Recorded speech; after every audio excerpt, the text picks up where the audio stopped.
We got two different knives we're going to be checking out today. What is going on, Miguel? Guys here, welcome back to the channel. Today we got a knife from Kansept, and we have, for the first time ever, I believe, actually, no, it might be the second time, a WEKnife that we're going to be checking out as well. This one's going to be a very epic one because it may or may not be a collaboration with one of your favorite YouTubers. Yep, that's a little hint right there. We're going to go in this order. These are going to be all linked down below in the description and pinned comment if you guys want to check them out. It does help out the channel when you use those links, but that's entirely up to you and at zero extra cost. This box kind of suffered a little bit of damage. I don't know what happened. It was a little bit squeezed on this side, so I don't know. Let's go ahead and dive right in. We're looking at the, how do we even pronounce this? Accipiter? Accipiter. Accipiter.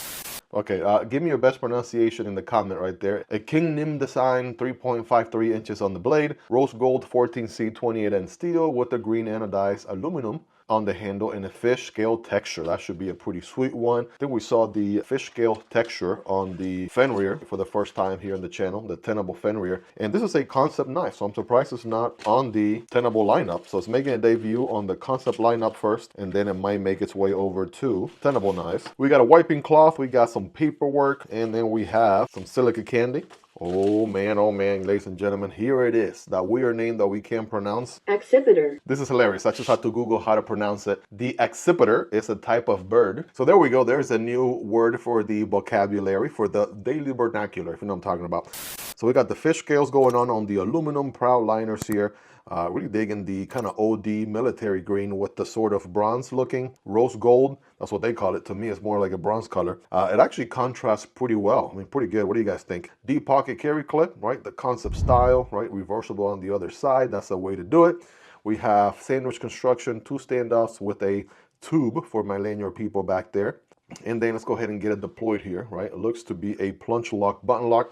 If you're ready, I'm ready. We got a back flipper with no jimping, but it does protrude out quite a bit, so it should be no issues. Well, bam, there is the blade on the Accipiter. all right, ladies and gentlemen, we're looking at a beautiful drop point blade. We have a flat grind on this one. We said it is 14C 28N steel. Got plenty of a cutting path right there with a pokey tip. Got a little bit of jimping here on the, otherwise it looks like a crown spine on the blade there. That's a nice little detail. And there's the plunge lock work, right? The cylinder under spring action. We're gonna do the whack test here in a moment. There's your stub pin there, and then checking out the action here. How fidgety is it? Oh man, come on, that is really smooth.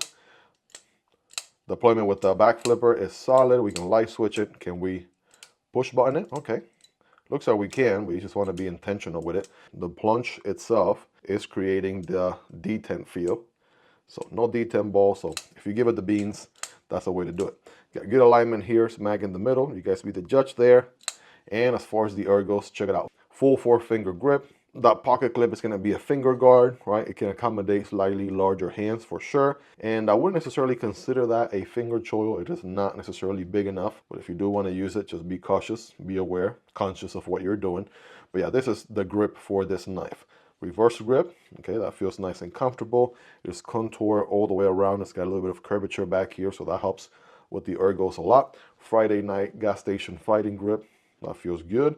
And Picot grip maybe is the only one that's a little bit questionable, only because the flipper tab stabs you in the palm there, just a tad bit. There's all the grips, right? Of course, it's gonna be a very fidgety one. Plunge lock, button locks were the fever, the hype, what is it, maybe a year or two ago. Nowadays, they're getting replaced at an alarming rate by button-operated liner locks, which are arguably a stronger locking system. So with that in mind, let's go ahead and bring out the stick of truth here. Let's see how well this plunge lock, button lock does, and if it passes the official Miguel EDC whack test here. So if you're ready, I'm ready. I'm gonna go ahead and clear the path here for the blade. A couple whacks. All right, those are pretty solid. No issues whatsoever. No button lash or anything like that. We're good there. Here we go. Fresh new deployment. That's pretty solid. What I'm not gonna do is take 4 steps back and then just hit it as hard as I can. Maybe do like a slam dunk, slam down on the table. Yeah, that's not gonna happen. That should be sufficient enough as far as proving the point on whether or not it can survive the whack test. And you guys be the judge there. Some of you guys like to take pictures, so there's a good picture there with the bolts and everything in frame.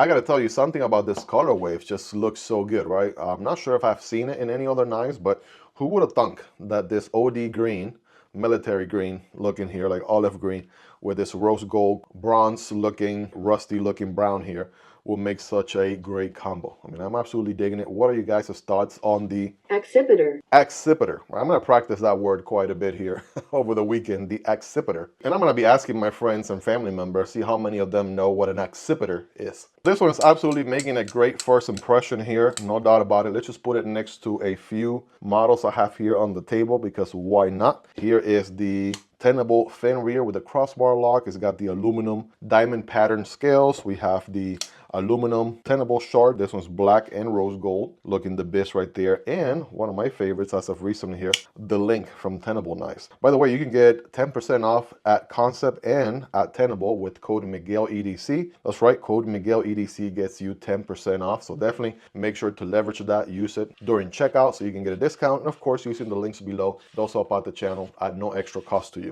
I don't find anything to pick at, really. The ergos are really good. The action is nice. I like the geometry, the finish, the materials, everything is pretty solid. So this one again is really, really good, making a great first impression here so far. What do you guys think about this one? Absolutely let me know down below. But let's go ahead and keep moving forward, because we have a WEKnife to check out. We don't often get a chance to check out WEKnives, but when we do, it's always a good time. I want to say maybe the last one that we checked out was the Solid at GTC design, so check out that upload if you haven't already. And this one, what are we looking at? Ooh, this one is it's got a little bit of a record here, a little bit of a background. This one is the Inmate, right? You know any YouTuber out there who might have design a knife called the Inmate? I don't know. I'm gonna let you think about that one for a minute. I'm kidding, guys. This one is absolutely going to be Jared from WEKnife Designs. I'm excited to check this one out. We got the gray titanium on this one with the raindrops and the Stonewash CPM 20 CV steel. So let's go ahead and dive right in. By the way, shout out to my folks over at Blade HQ. They were the ones that made this possible.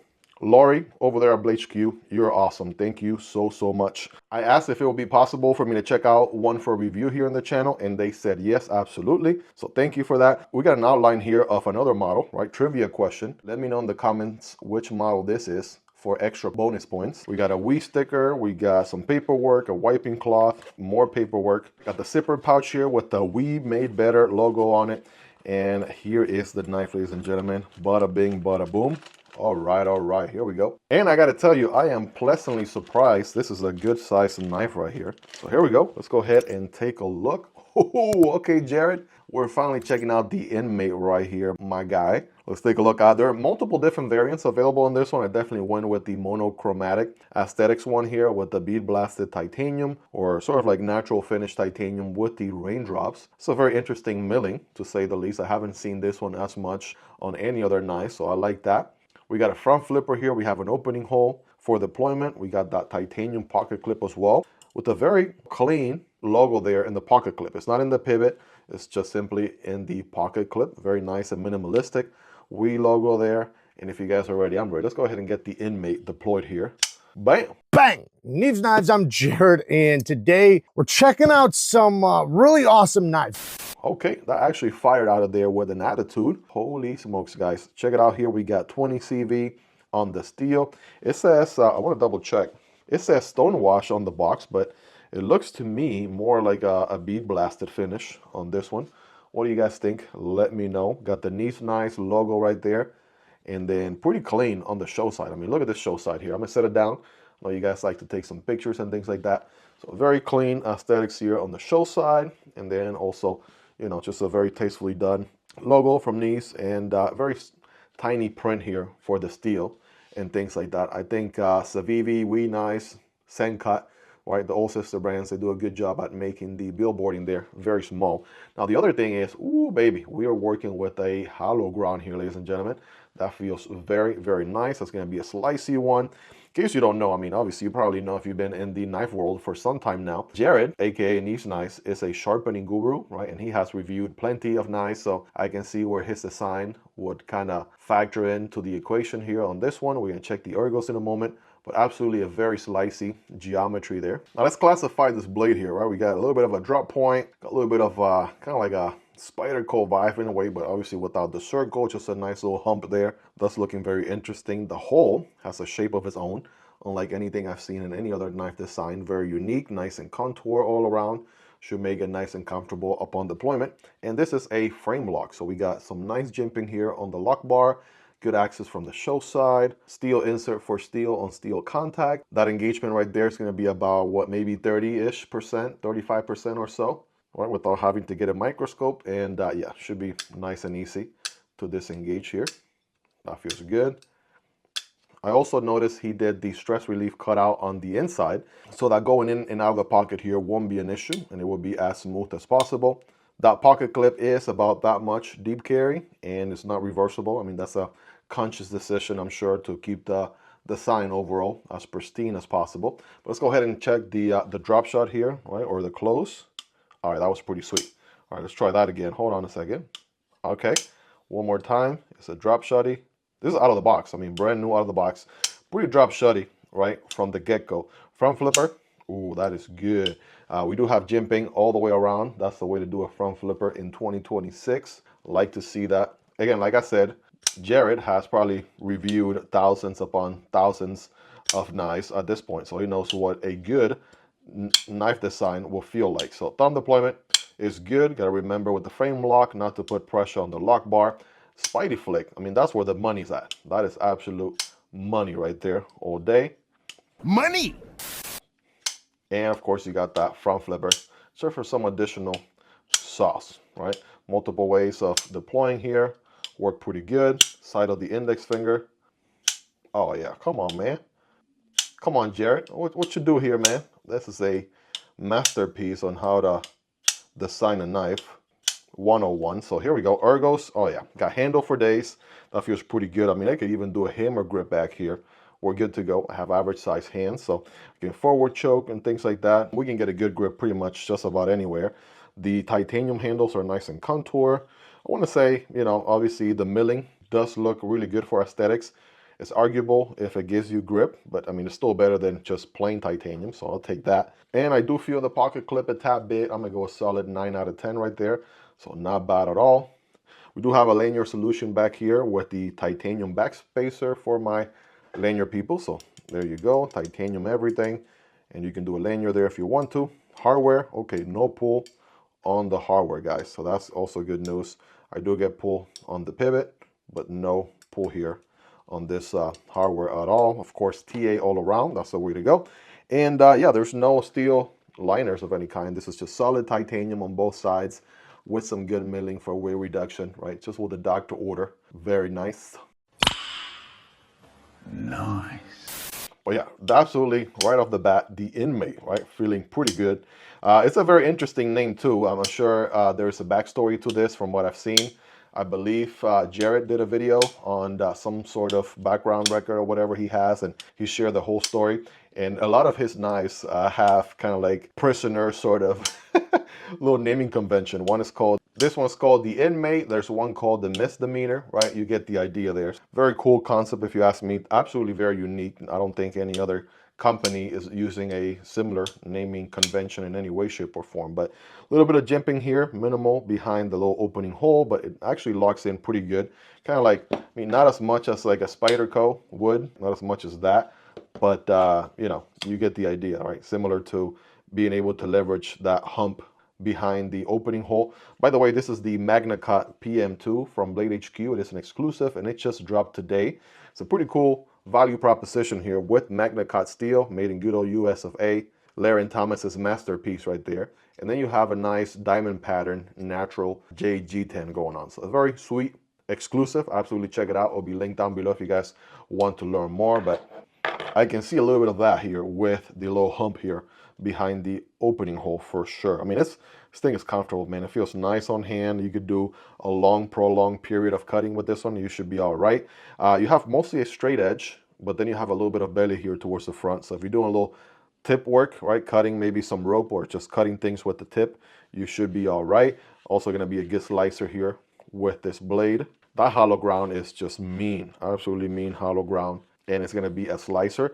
Also a pretty decent plunge grind situation here. You know, Jared, if you've seen his content, he's a sharpening guru through and through. So he's a stickler for good plunge grinds. And this one is absolutely pretty good deal there, right about where my nail is. But so far so good, man. I'm really liking the Inmate. Again, this is part of my series where I'm checking out different knives from different YouTubers. So far, we've looked at of course, in this video, the Inmate. We have recently looked at the Divo Saloon, right? Check out the upload here in the channel if you haven't already. That's going to be a 7-inch knife, similar to like a Korsalik Savivi Elementum style length. And then a little bit smaller here, this is the Tempest Knives Tornado Waterspout. So check it out right there. KC from Nice Fast, Kevin from Lefty EDC with the Divo Saloon, and then Jarrett from Nice Nice with the WEKnife. I may or may not have another knife on the way that has a name similar to a very famous sword out there. Starts with E and ends with Excalibur. But yeah, that's going to be an awesome upload here in the upcoming near future. But guys, let me know your thoughts on the Inmate. What do you like about it? What do you love about it? Anything you dislike about it? Let me know. All feedback is welcome. Let's hang out in the comment section down below. Again, these are available for purchase right now. Links are in the description and pinned comment. Those help out the channel when you use those links, but that's entirely up to you and at zero extra cost. Should probably throw in here the Accipiter. All right, now we're talking. That makes it more of a complete picture. Shout out to Kansept for sending in the Accipiter. And shout out to Blade HQ Lori for sending in the Inmate for me to be able to check it out and share with you guys. Shout out to my Patreon supporters and channel members for supporting what I do here. You guys are awesome. Thank you all so much.